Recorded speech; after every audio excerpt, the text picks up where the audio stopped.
Okay. Well, welcome everyone. Thank you so much for joining us. This is a day I've been looking forward to for a long time. My name is Chris Adams. I'm the president of Balancing Act, and we make online public engagement simulation tools. And we've been working mostly in budgets for about the last 6 or 7 years.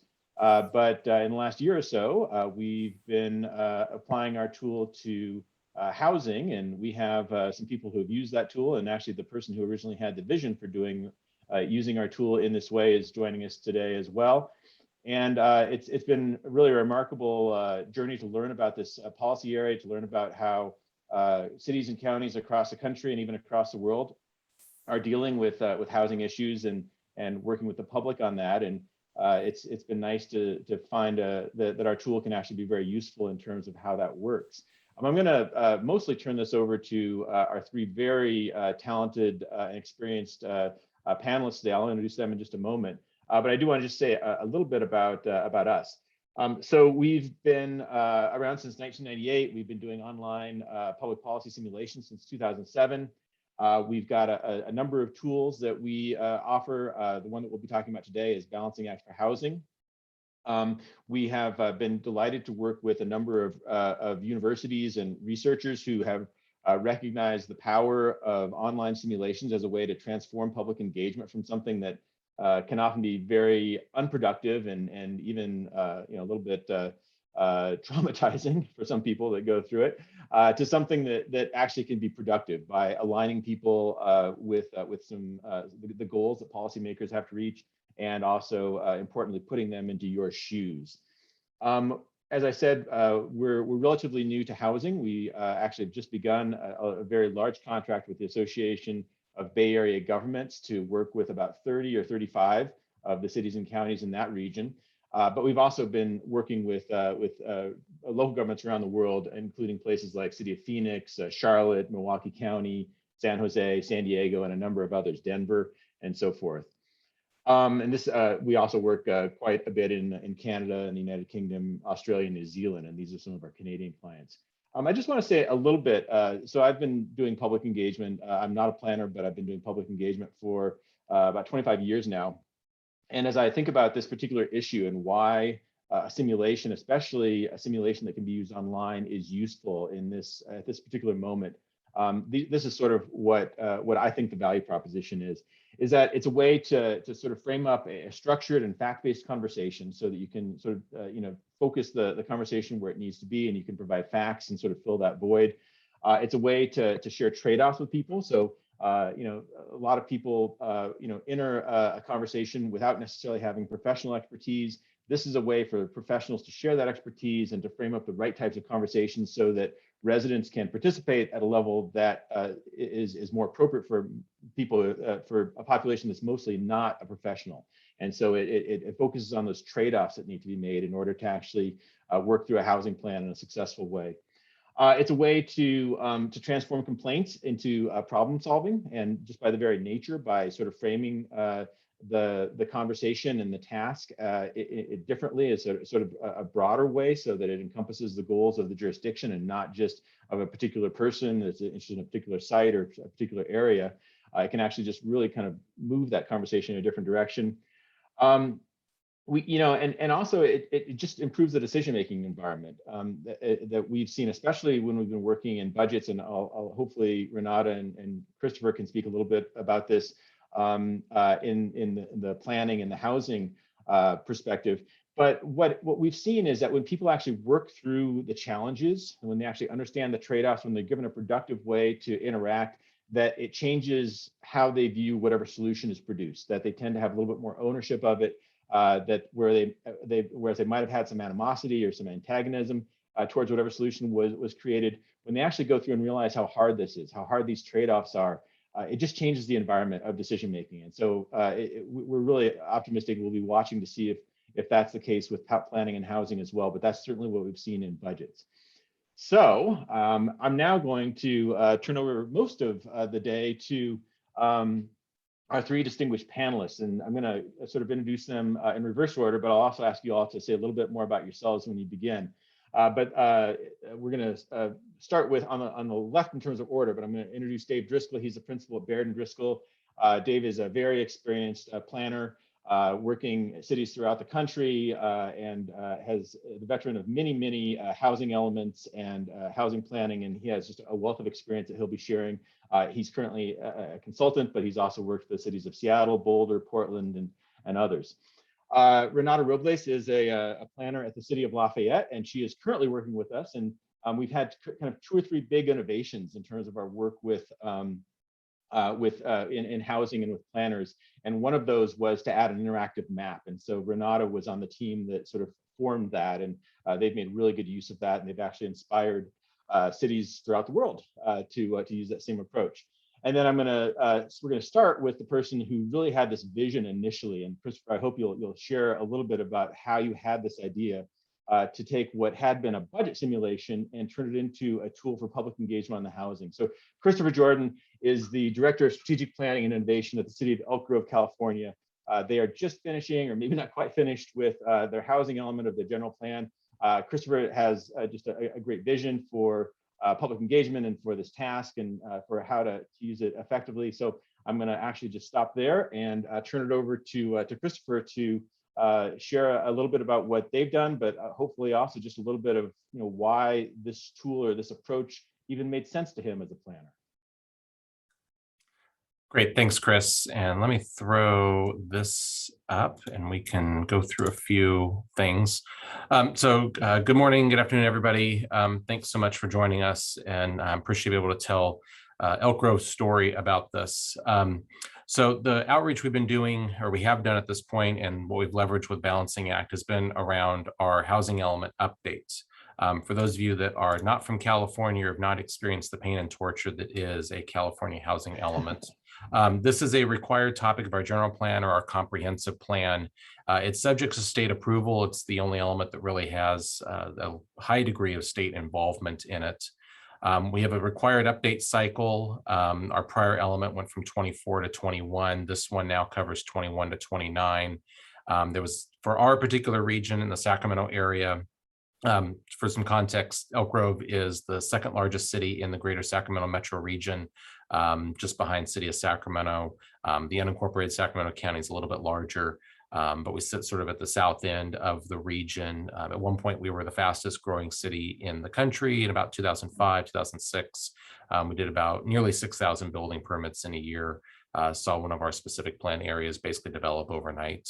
So we have a long history of growth and development in the community.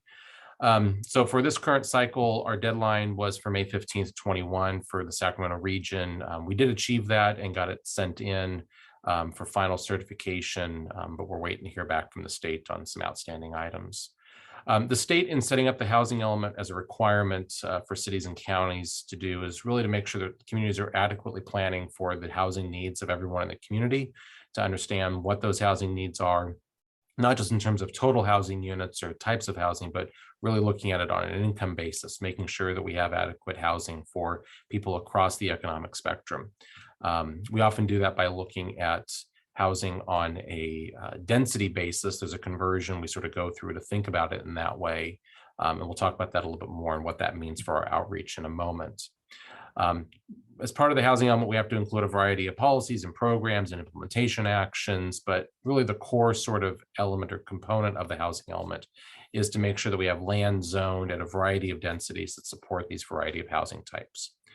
I won't spend a ton of time explaining how exactly this works because it's very complicated and there's a lot of moving elements to it. But suffice it to say, the state provides a regional allocation to each of the metro areas in the state. Each of those metros then has to divide up what are the projected housing needs for that region amongst all the cities and counties. So for the 21 to 29 cycle, the city of Elk Grove needs to plan and have land zoned appropriate densities for almost 8,300 units. A little more than half of that are for low and very low income households. When we think about those in terms of what the zoning is and the density we need in order to achieve that, or what the state wants to see in terms of density in order to meet that, we look for projects in the 20 to 30 unit per acre range as a minimum. For the moderate, above moderate, any density designation will work. So to give you a sense of sort of what that is, You can just take that 4265 and divide it by about 25 units an acre. And you see we're talking about hundreds and hundreds of acres in order to achieve this. So we go through a very painful process to figure out what our adequate sites need to be. On the moderate and above moderate sites, these are always really easy for us. We have a lot of sites that are designated at sort of traditional suburban residential products, 5, 6, 7 units an acre. It's really our bread and butter. So we can usually find enough sites to do that. Above moderate starting to get to be, moderate starting to get to be a little tricky. Because we'd like to see stuff more at the 10 to 12 units an acre range. That's been a hard thing for our development community to sort of get to because of land prices and infrastructure cost and impact fees. But it's something we're going to continue to sort of whittle away at as best we can. But a lot of the attention gets put in more on the low and very low income designations. So we went through a process, at least initially in late 2019, as we started getting the allocation and knowing what those numbers were going to be. We looked at our existing sites from the last housing element of what was going to be able to carry forward and trim that down a little bit, make sure we had a good working base, and then start identifying other sites. And we got to a total of 43 sites, 18 existing and 25 candidate sites that could be added to meet this obligation. These are spread, these sites were spread all throughout the city. There was a good concentration of them in our new developing area towards the south end of town. But we had a number of infill sites sort of around the city. Some were along the highway corridors, some were along major arterials. Others were a little closer to our rural area. So just a little bit of everything, a little bit for everybody. So outreach and engagement. I've done probably 5 housing elements in various communities around the state over the last 20 years. So I'm familiar with it. I've gone through this before.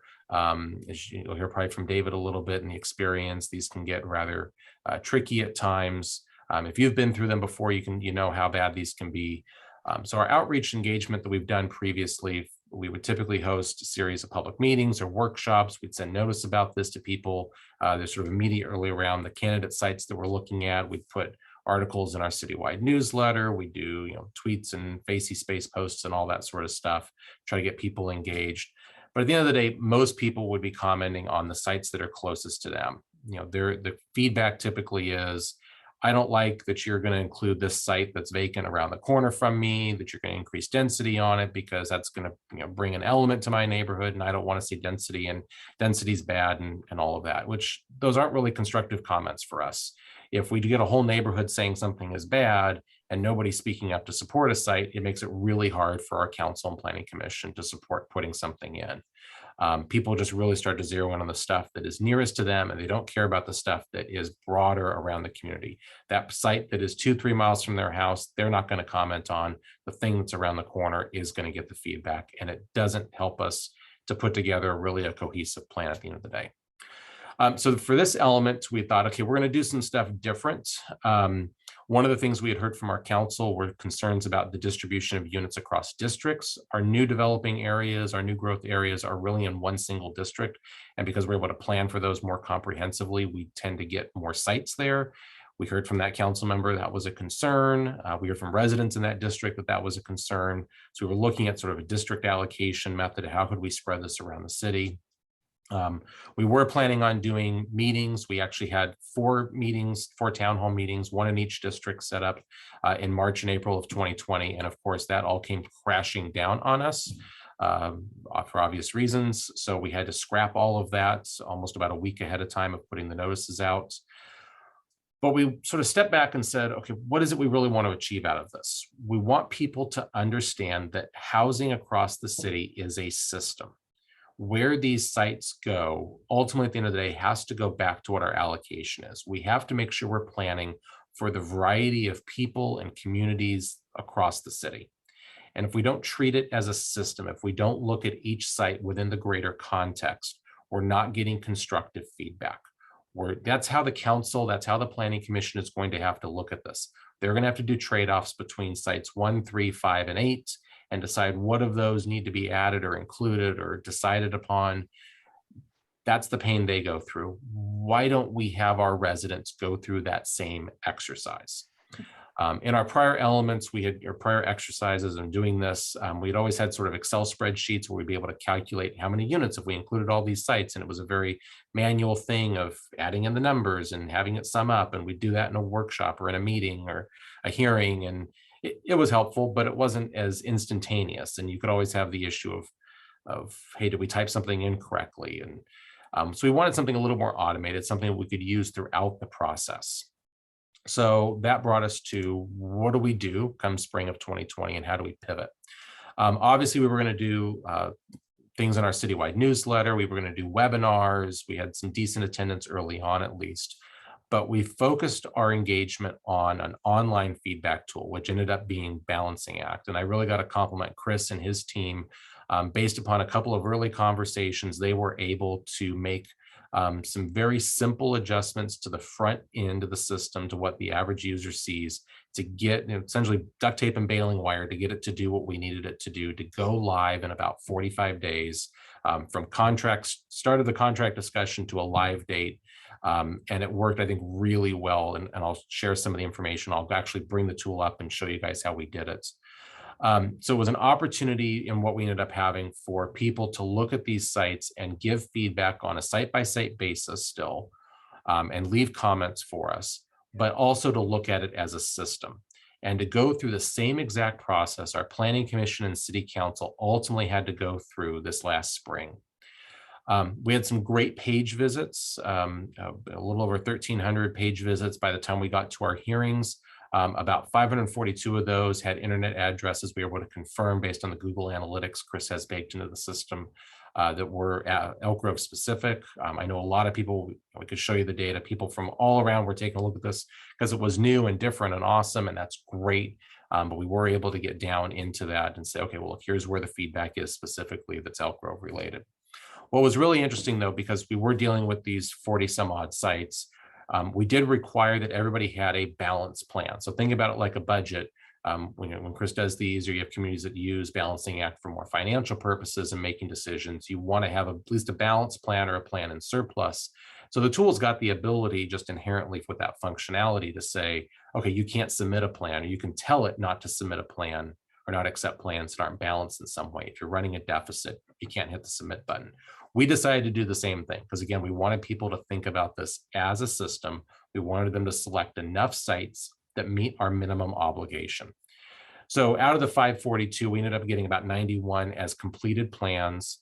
There is some Google Analytics stuff that's baked into the product overall that we were able to see and sort of ferret out. Were people clicking on stuff in the unsubmitted plans that was vastly different from what we got submitted? We didn't see anything when we looked at that data. So we felt really confident that the submitted plans gave us some level of consistency across people's experience with it. What was really interesting is, by and large, when we looked at the existing sites, there were some of these we wanted to increase the minimum zoning on. All of them got at least 50% support for it. We set an internal threshold of 55% to propose these at a staff recommendation that they receive upzoning. All of them got at least a 55% threshold. When we looked at our candidate sites, I've highlighted 50 and 55 on here. We ended up using 65% feedback support as a basis to include a site in our recommendation. Sometimes that got overridden by property owner feedback or discussions we would have that were a little more specific, or if we knew there was some sort of infrastructure issue or habitat conservation problem with a site. So not all of those that got to 65% ultimately were recommended or even included. But it sort of gave us a basis to say we feel like we understand where the community is coming from. So I'll shift over real quick to the tool itself, and hopefully you guys can see this, right? So this is the version that we ended up putting out publicly. So it's got the splash screen on it. What's great is we could put a whole bunch of text in here and explain how to do this. We actually did a couple of videos for the housing element.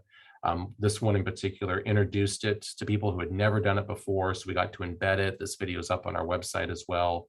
One of my colleagues, Sarah Bontrager, who is our Housing and Public Services Manager, actually did this. We put the content together, and so she's much better on the camera in these sort of situations. Everybody loves Sarah, so we featured her pretty prominently.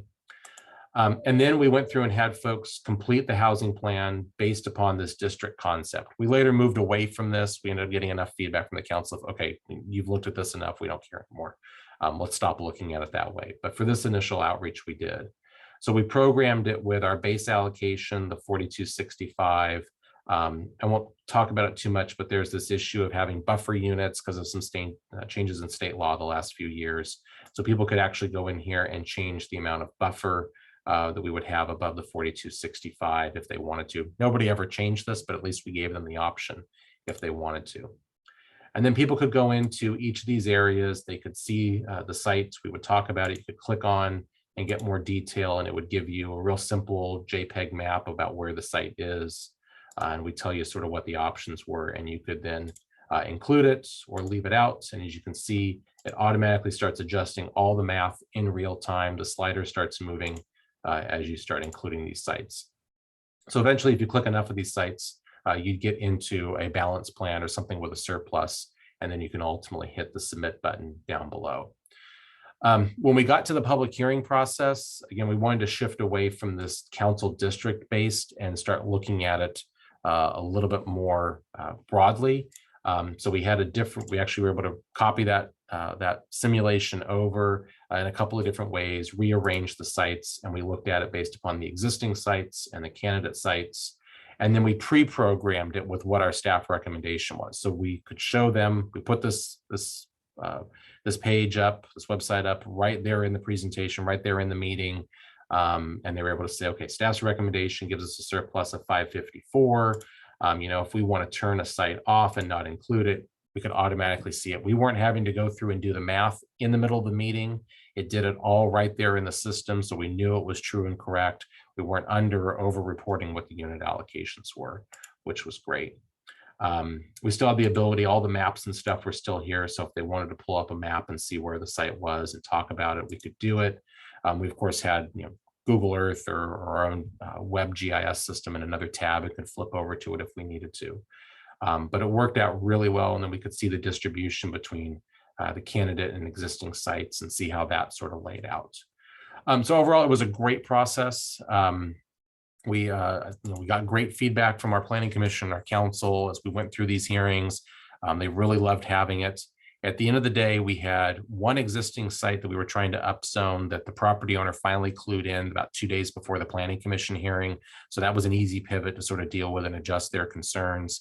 And then we had one site, one neighborhood sort of rallied around not including it at the city council meeting. It happened sort of the day of, but we had enough backup sites. We had another candidate we could actually include that we initially had some reservations about. So we were able to go in the tool, live in the meeting, turn one off, turn one on. Other than that, from a site selection perspective, this was the easiest housing element I've probably ever been part of. And I feel like having Balancing Act as part of that and sort of the basis for that outreach and the calculation ability we built into it made it fundamentally work so much better. So I can't compliment Chris and his team enough and thank them enough for entertaining our wild and crazy idea and getting the system to do what we needed it to do. So I think we turn it over now to Renata or maybe back to Chris, and they'll talk about what they're doing in Lafayette and how they've moved forward with this idea. Yeah, thank you so much, Chris, for that. That was amazing. And I want to encourage questions and conversation, and we might take them at the end, but I also want to encourage Christopher and David and Renata to chat as well. But Renata, you were the second city. Lafayette was the second city to go forward, and you added your own really creative mark to it. So let's hear what you did and your experience. Sure thing. Thank you so much for inviting me back. Very excited to build on Chris's beautiful work. Just as context, I have been with the city of Lafayette for about 2 years now as an associate planner. But previously I had a range of experiences in community development, landscape architecture, and affordable housing development. So all that kind of informs at least my approach to the housing element update and our public engagement in trying to bring a range of stakeholders and get a range of feedback. So just a little bit of context. So Lafayette, we're a bit of a smaller jurisdiction in the East Bay. about 20 miles east of San Francisco. We have a city has 15 square miles, mostly single family zoning, but we're also constrained by a lot of topography and fire hazards. And most of our downtown is along Highway 24, which you can see here on the left. So the area we have to work with is pretty limited and has definitely directed our housing element update decision-making in a lot of ways. So I won't go over this again. Chris did a wonderful summary, but the key point just want to reemphasize is that we need, as part of the housing element update, we need to have enough land zoned for that allocation that Chris mentioned. So context on our allocation, our previous cycle was 400 units total, and now we've got an increase of over 520% that we will need to accommodate in our little downtown area. And that will inevitably lead to upzoning. So we will need to increase the densities allowed in our city, portions of our city, to be able to even possibly consider fitting all of these units.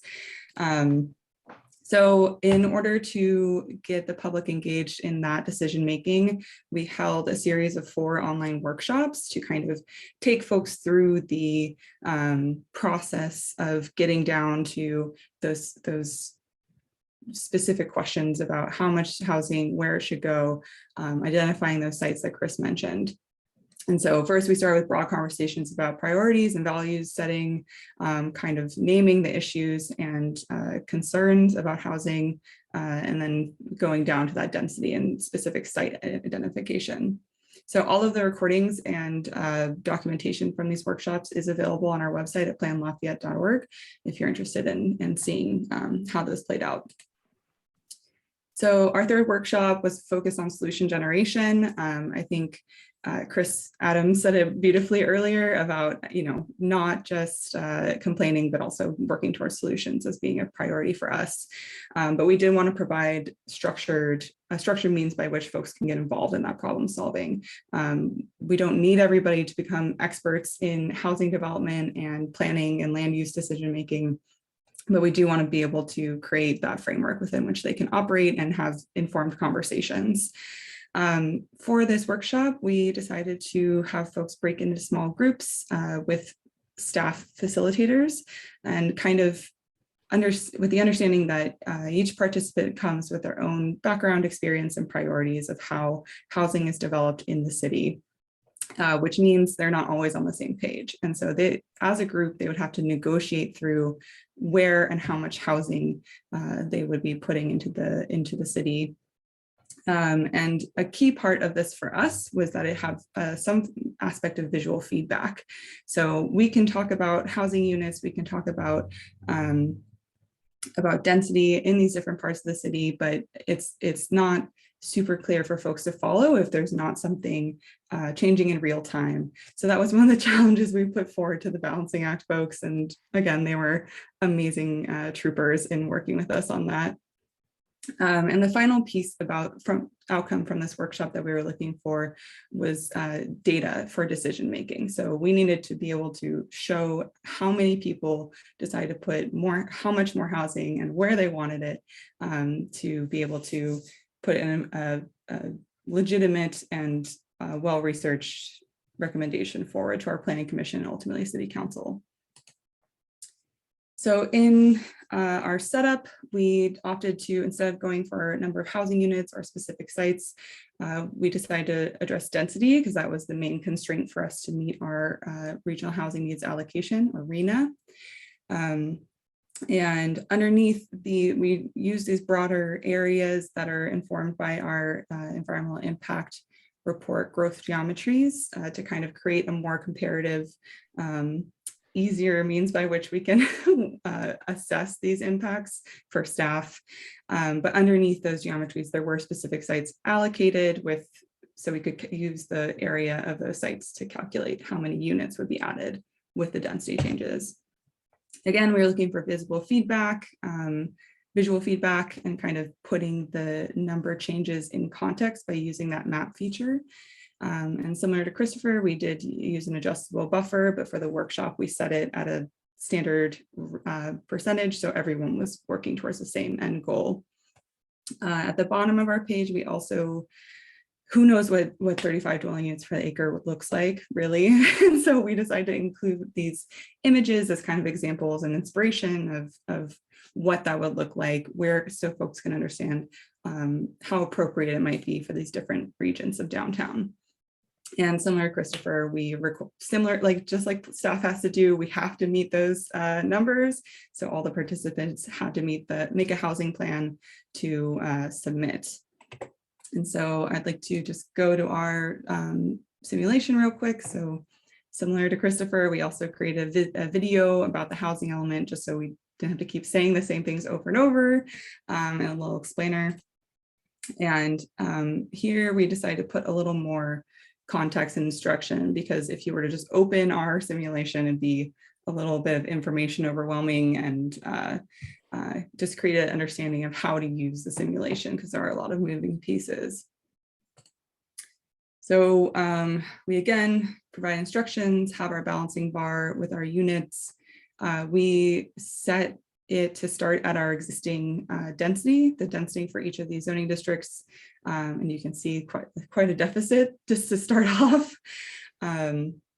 So we have our allocation, which cannot be changed, and then the buffer options. And then here we decided to use these numbers to correlate the map to the actual areas, just so it's a little easier to follow for participants. And here we have the density shown, and then the ultimate number of units that would be yielded from that area and at that specific density. And so you can see how this site has many acres, I believe, underlying the shape. And so you get a lot more units very quickly, whereas some of these smaller areas have more incremental increases. So that was part of the challenge for folks is, you might not like housing in this site more, but it has more opportunity. So kind of speaking to Christopher and Chris's previous comments about trade-offs, that was one of the big takeaways we were looking for. So in the workshop, like I said, we had different tables with facilitators. We did use the balancing act meeting mode. So in real time, we could kind of see that feedback coming in from these different tables. And so on the left is kind of the end result of all the tables feedback, and on the right are some of the maps. And you can see there are a number of patterns emerging about where there are those darker geometries, but there was a really wide range of how folks chose to approach the problem. And so it was really informative to kind of understand the commonalities between these groups of where folks felt comfortable, primarily closer to the highway, where more of the commercial center is in Lafayette.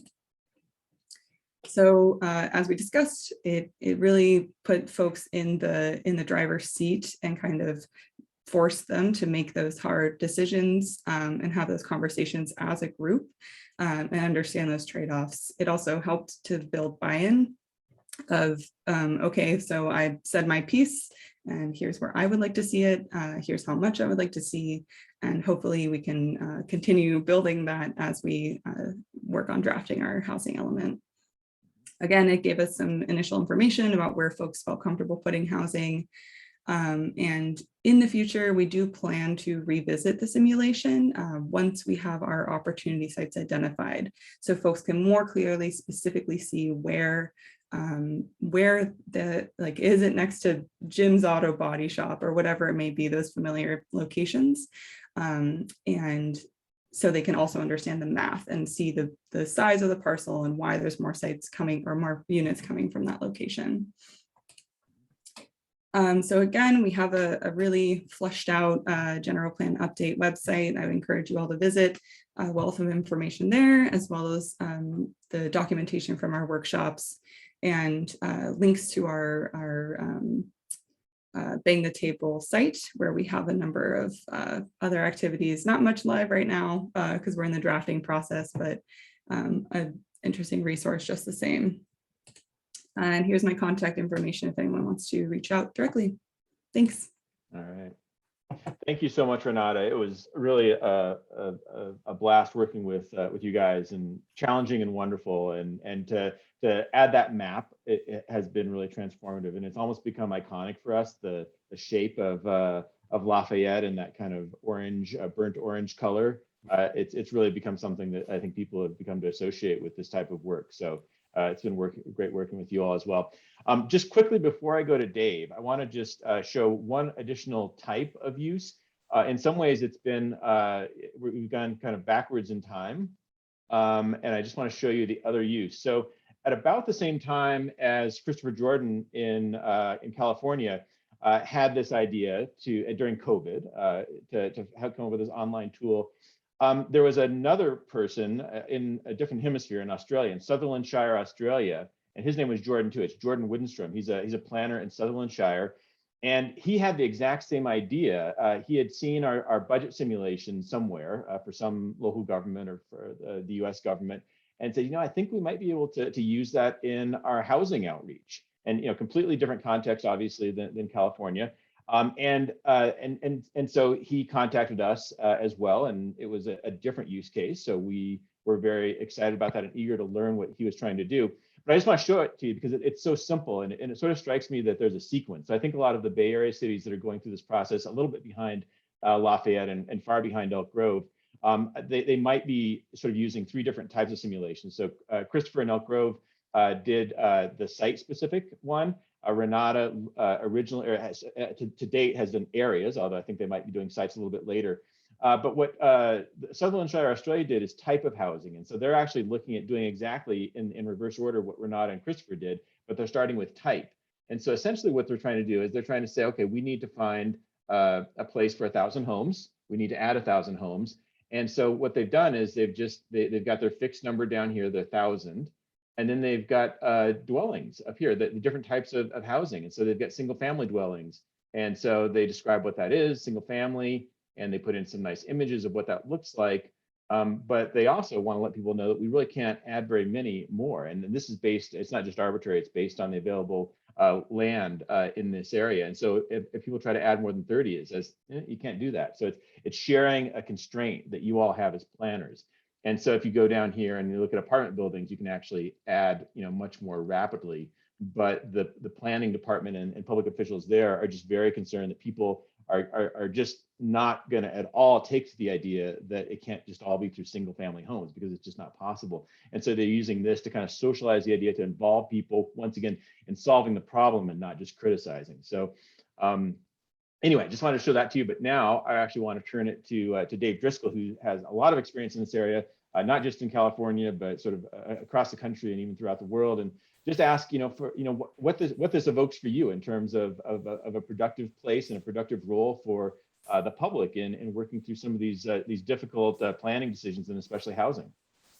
Yeah. So unlike the previous 2 presentations, which I very much enjoyed, because we're on the verge of supporting a number of jurisdictions around the Bay Area and using Balancing Act and other online tools to engage the public in very challenging conversations about change in their community. I'm going to just talk a little bit about sort of how I've thought about sort of using tools like this within sort of a housing planning conversation. I'm going to share my screen here. And probably this guy looks familiar to many of you who've worked in housing planning or planning in general. This is what the Balancing Act is trying to respond to, is people who just come and they're just pointing their finger, they're angry, they don't want to have this conversation, they don't understand it, they don't want change. So how can you position sort of a housing conversation about change, about growth in a community conversation, and use tools like Balancing Act to make that a different kind of conversation. So this is just 5 thoughts, that sort of I often keep front of mind as we undertake housing planning efforts. One is sort of, and it came up in one of the chat things, how do you reach the hard to reach? And I think one of the silver linings of COVID has been that we're actually seeing a lot more people show up at meetings through virtual workshops and virtual city council meetings than we have seen in more traditional settings, where you've got to like find a babysitter for the kids and then trek down to City Hall or the community center and show up at a certain time. The beauty of Balancing Act is that it's online 24/7. And you can show up and do it and sort of engage in that conversation, or you can make it part of a live virtual workshop. But you can have the kids in the next room and pour yourself a glass of wine and engage, in an important community conversation. So, but the challenge within that is then also like, how do you reach those hard to reach folks? So you've got this now accessible tool, Christopher pointed out sort of, they're, working with advocates. That's what we often do, is like we find folks who might represent groups that we want to make sure their perspectives are being heard in the conversation. Finding those partners who can help get the word out. It might be a faith-based organization. It might be any kind of, community-based group that works with a certain population. When they get a note from that group saying, hey, you should get involved in this, and here's a link to this, they're more likely to pay attention to it than if they get the note from the city. So that's just one thing to keep in mind. And this is, relevant across engagement in general, not just specific to Balancing Act, but sort of how do you really think about within this virtual platform, being able to reach those hard to reach folks. And the nice thing about Balancing Act is it's pretty accessible once you figure out the different levers and things, and it's kind of fun, actually. People enjoy it. And to the points that were raised earlier, this, number two, this, how do you use this as an exercise to sort of understand the values behind the trade-off decisions people are making? The nice part of this tool is that you have to look citywide. It's not just about your neighborhood, and you have to come up with a plan. You can't just like shoot arrows at it. You have to like figure out how to solve the problem. And in that, sort of whether it's in the live meeting mode or some way in which you're taking, that the quantitative feedback on how people came up with their plan and connecting that to, okay, well, why did you make the decisions you made? So that at the end of the day, your planning commission or council or the staff can make sure that the plan they come up with is responding to the values that were expressed. The third one, I think this is one of the big challenges in housing, is it's very sort of narrowly defined. Like we have to come up with a housing plan to create X number of units.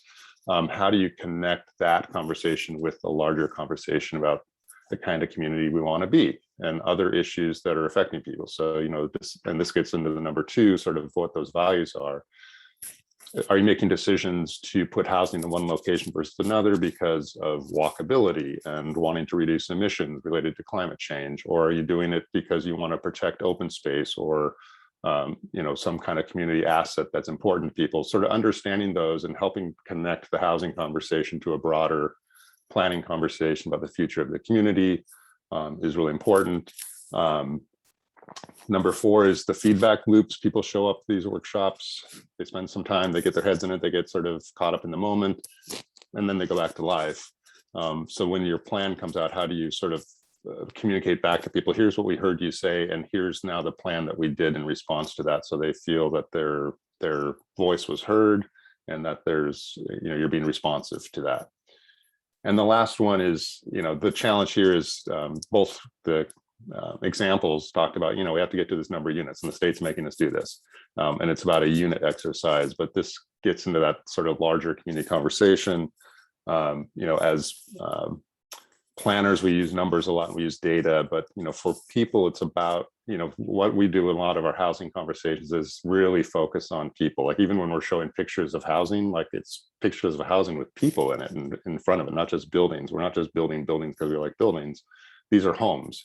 And they're homes for our family members, they're homes for our friends, for our neighbors. And in California, and I think in many cities around the country right now, people's kids, people's neighbors, they're being displaced. They can't afford, most people in California can't afford to buy the house that they're in. If they had to go on the market today, they couldn't afford to buy the house that they live in today.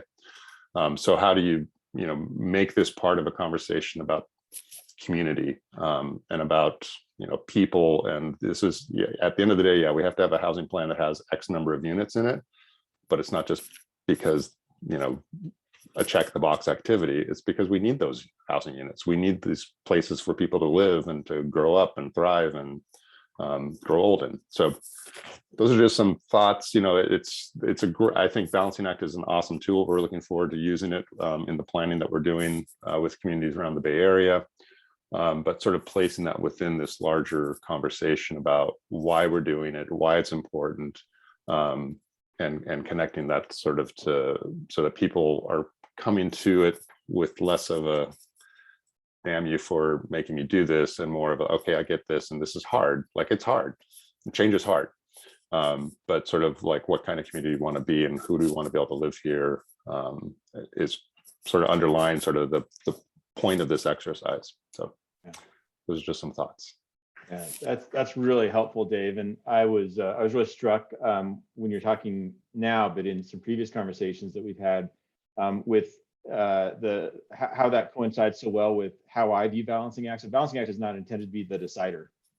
It's intended to be a facilitation tool for you to have a fact-based conversation with your community, with your planning commission, with your elected officials, so that you can actually manage this conversation and really, focus it in such a way so that those values that you want actually do come to the forefront. And I was really struck by that. So I want to just invite anybody to ask any questions, either using the chat or the Q&A feature, but also, because I don't think the three of you have actually met, to see if you had any questions of each other. And Dave, especially because you're currently working with the Bay Area folks, is there anything you wanted to ask Christopher, who's mostly done, or Renata, who's partway done, or Renata, even to think, you might be taking on the challenge that Christopher started with, which is looking at sites moving up. So I'd love to actually just have, a little conversation or questioning among the three of you. Well, if I could start off actually selfishly. So each of you, if you were to start over doing this, what would you do differently? Any lessons learned that we could pass on to your colleagues in jurisdictions that we're going to be working with?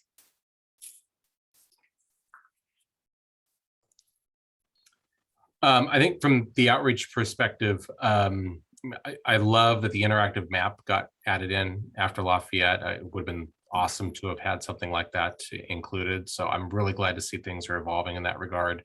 I think there's some of the organization we would have done in the tool and how we package the sites up we probably would have done a little bit differently. We got a lot of feedback, and you sort of saw it, and we only got 91 submitted plans, but over 500 people are actually looking at it. Just the sheer volume of sites that we're dealing with. So probably looking at that a little bit differently. I'm not sure what we would have done exactly, but maybe there was a better way to sort of set those up and as more of a package or something, so they're a little more easy to digest.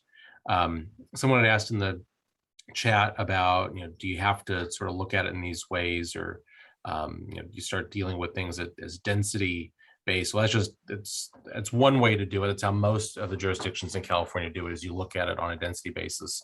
You can look at it in terms in other ways. If you do say, each subdivision has to provide its own sort of number of units and treat it more on a single family basis, but you've got to have inclusionary requirements and regulations for that to happen. Some places do. Roseville's a little famous for it locally, of doing it. You could check out their program. I know some places like Sacramento had it for a long time, and they've gotten rid of it because there's implementation issues around it, and broader questions about making sure services are actually available for the extremely low income households inside of neighborhoods. So we just treat it more, it's easier for us. It's a known quantity. We actually have funding mechanisms in place to assist those sorts of projects to move forward. So we do it that way. So yeah, and that's some initial thoughts. Luckily, we don't have to do this again until 28. So we've got a little more time to think it through again. And you won't be the first then. No. Renata, how about you? Thoughts on what you might do differently if you could start from scratch? Yeah, so as I mentioned, we opted to go with these growth geometries, these like broader areas, because we can't spot zone specific parcels. We have to think about it in zoning districts and zoning standards. However, the main feedback during like live in the session was people were like, why is this area yielding so many more units than this area? And so I mentioned that we opted to not show the preliminary opportunity sites that staff had identified. So these were staff first did a pass, and we said, okay, these are the ones that would definitely be accepted by the state, but we are still going to have a whole conversation with the community about other sites that they want to identify and look through. And so we chose not to show any sites. We chose to keep it broad and just have it be an initial introductory session to get folks familiar with the task of accommodating all these units. And so I think if we had our sites identified, or if, I think figuring out that process to make it a little more transparent of how the unit yield was being calculated, I think that was the biggest thing. But otherwise, the balancing act team did an amazing job. They, met all of our really high standards of how we wanted this thing to operate in an entirely new way. And we generally got positive feedback about, how it worked. And so I think that was kind of a more communication change, or maybe a visual change in some way to show outlines of the parcel, for example. That's one quick follow-up. Did either of your communities, did you use any of other languages, provide the tool available in multiple languages? We did not. No. Okay. No, we're just, we did do one survey for another project earlier this year that was in multiple languages. It was a broader visioning of community issues, but no, we did not do this in multiple languages. I think if we were to do that, and it's an interesting idea, I would probably have set up each language as its own scenario and had those individually translated by a professional translator. So, you have one English version, one Spanish version, one Tagalog version, a Mandarin version, and so on.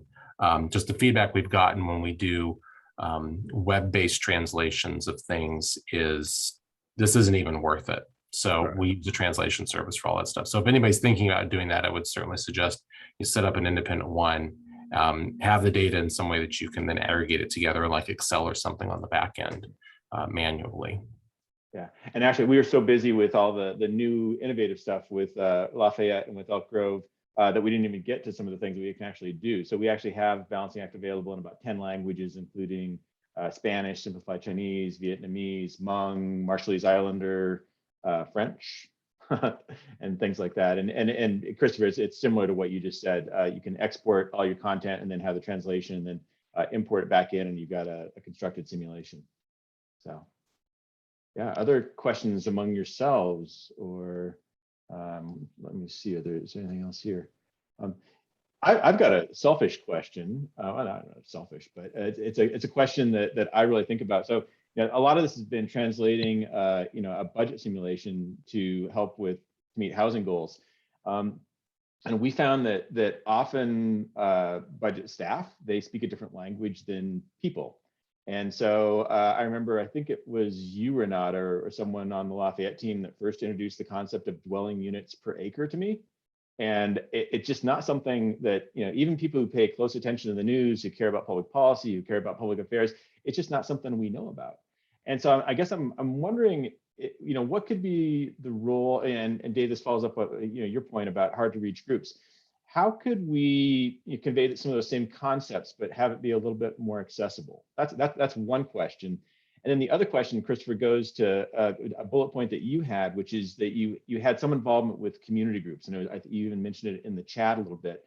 Some of the most effective simulations that we've done for a budget for a city or a county make heavy use of community organizations and resident input, and even like a community advisory board, to say, oh gosh, that's really not a budget question we care about. We actually care about, are we spending enough money to make sure that the streets are paved well and we don't have potholes? Are we spending enough money so that when we call 911 that we can get a police officer here within 5 or 6 minutes as opposed to 9 or 10 minutes? That type of a thing. And so I'm wondering, what could be the role moving forward in actually involving the community in creating the simulation, whether it means sort of demystifying some terms that may not be familiar, or presenting the interaction points in a way that might be more relevant? I think that Australian example is actually a really good one, where you talk about it more in terms of the built form as opposed to the density. That's unfortunately just the way the California system is set up. We have to think about it in terms of units per acre, and there's minimums we have to achieve and all of that. There was a great presentation that probably can still get it, that the Local Government Commission in California put together, I want to say about 20 years ago. It's a PowerPoint slide deck that's a guess the density game. And what's really great about it is it starts with one slide and it shows, okay, here's a sample housing project, and everybody can sit there and guess what the density is. And back then 20 years ago, we didn't have the clickers or the apps or anything that you could do something more interactive. So everybody would sort of write it down or raise their hand and call out numbers. But you can probably make that more interactive now. And then they go to the next slide, it actually would tell you. So they'd show you this townhome, something that looked like a townhome product, 2-3 stories in an urban environment, real simple walk up, and everybody'd say, oh, that's 15 units to the acre, it's 18 units to the acre. Turns out it's like 75 units to the acre. And it would just blow everybody's mind. So to think about it more in terms of the architecture of the character of the neighborhood, that Australia example, I think, is doing that really well. And it's not getting people caught up in the numerics of it. Let the planners and the engineers and those folks that are sort of in the back end that think about what's the utility capacity and what does that mean how do you achieve that from a regulatory standpoint? There's ways we can handle that. So don't worry about how the sausage is made. Just tell us what flavor sausage you want and we'll get you there. So ways that we can do that, I think, more effectively. Maybe that's something we still iterate on in 8 years' time to think about how we do that more in terms of the character. Yeah, and I think about Dave's comment too about trade-offs and what that tells us about values and how that's reflected in values. I think that's really important too. So Renata and Dave, any comments from you about how to maybe involve the community, not just in doing the simulation, but building it and having it be relevant and understandable to them? Yeah, absolutely. I think to your question of how to make these really technical concepts relevant and understandable is the job of a planner, no matter where we go, and it needs to be sensitive to the community and its needs. For Lafayette in particular, we have a highly educated, highly engaged populace. We have 19 volunteer committees and commissions. So it's like over 100 people who volunteer their time to help run the city and be involved. And so for our population, as demonstrated with the feedback we got from our simulation, is they want to know how the sausage is made and they want to have a say in that. And so I think being sensitive to the needs and also kind of responsive to the questions being held. So we have being asked rather. So we have a 13-member general plan advisory committee, also volunteers, made up of committee and commission representative from some of the city's core entities, and then 5 resident volunteers who represent different geographic areas of the city that were all chosen by lottery. And so that group is going to be forming those recommendations that they put onto the Planning Commission and City Council. And we've over the past year been spending a time demystifying the housing element process, getting them up to speed of what we have to do by when and how, and the public has been kind of coming along with us. And so that's been a really, really core part of our approach to this undertaking. And we also, as part in kicking off this whole thing, we held housing element 101 sessions with we held 6 of them for each of those geographic districts, understanding that each of those areas had different particular concerns. And so we kind of broke down, we played that video that we made, we answered specific questions from the public. It was just a Q&A session to hear what people wanted to know and then bring that forward with us. So I think that in that way, I hope we continue to improve and take that feedback and kind of iterate our process, but then also this simulation to meet the needs of all the folks that we're engaging with. Done a great job with the residents of Lafayette. Dave. Yeah, I'll just be quick.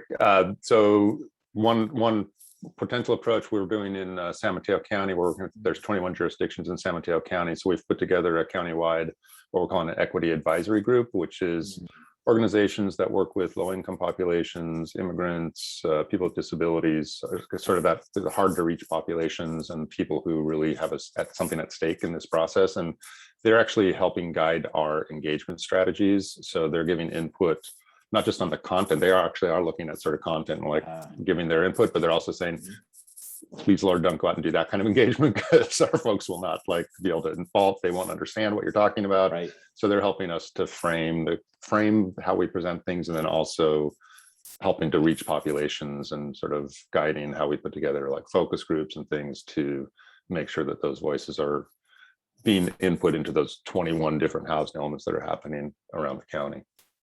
Oh, that's great. That's great. Well, we are at time exactly. Before we leave, any last comments? It's just such an important moment, it seems like, for housing in this country. It is a headline all over the country every single day and even around the world. Any last comments? And I'll just go around the horn. So Christopher, any last thought? I'm just going to again say thank you, Chris and the team, for taking this idea and running with it and helping us out. Really do appreciate it. And I'm so happy to see where this is headed in our community. So thank you all for running with the ball. Our pleasure. It's mutual. Renata? Yeah, I just really appreciate the unique tool that allows folks to take the driver's seat, and yeah, look forward to the next few months and seeing how we can implement it in even more new and different ways. Absolutely. So thanks again. Yeah, thank you. Dave? Yeah, I echo. I think it's a great tool. I always say it changes hard, and these are really, really challenging, contentious conversations, but they're really important. And I do think we're at a real inflection point in California and nationally in terms of how we think about housing and the need to create new housing opportunities that, so people can thrive. And so, yeah, so thanks for everything you're doing to support that. Likewise, thank you. All right, well, we will make this recording available to others, and we look forward to staying in touch with all of you and learning from you as we have done so far and continue to do. So thanks so much. Take care, everybody. Thank you. Bye.